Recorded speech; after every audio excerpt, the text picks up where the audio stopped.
Hey you, it's Sally Ann here, the creator of the brand bar from Little Sweet Designs, and today I'm going to show you how to create this type effect in InDesign.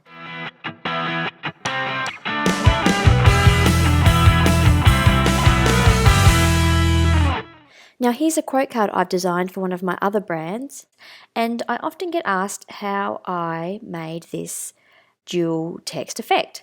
So I'm going to show you how I've done this today. So I'm going to get myself a brand new page, and I'm going to get my text tool. I'm going to type out the word dream. I'm going to make it bigger. And I am going to make the font Universe bold. Black actually. Perfect. And then what I'm going to do is I'm going to copy and paste. I'll make a duplicate of this one pretty much. So I'm just going to go copy and paste just to make it easy. And then what I want to do now is I want to, over in my swatches palette, at the moment it's saying that the fill of my swatch that I've got highlighted is black and my stroke color has no fill, so it's clear. What I want to do is just swap the fill and stroke over. So I want to just press the little arrow button up here. So swap them over and you'll notice that it's now in an outline. Just make sure that the fill layer now has the red stroke through it.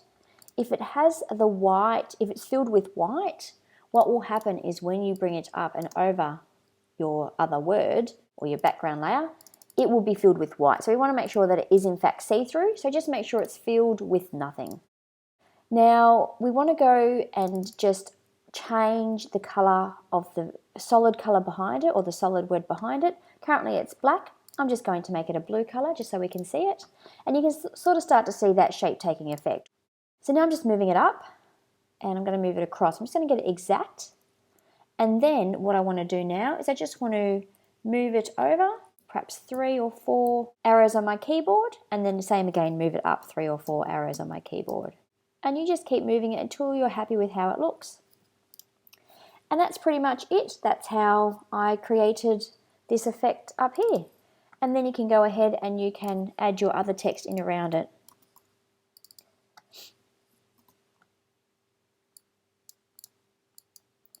To get your quote cards happening. You know, it can even be a heading on your blog post. You know, you might want to have it read blog.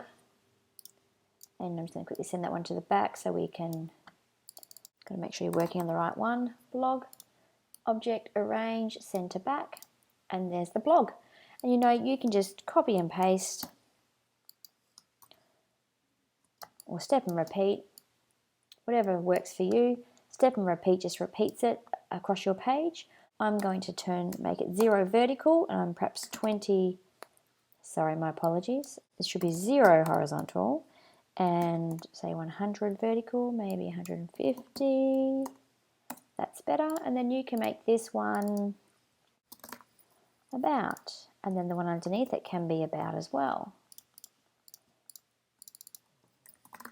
And then if you want to change that color, you can make it pink.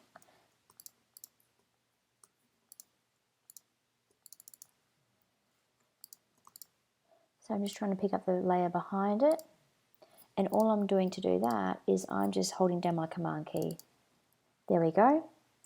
And I might make the about one bright pink. So you can really get your brand colors happening. And then I might make one, so I'm going to step and repeat that again. And then I might make one that says home. Home.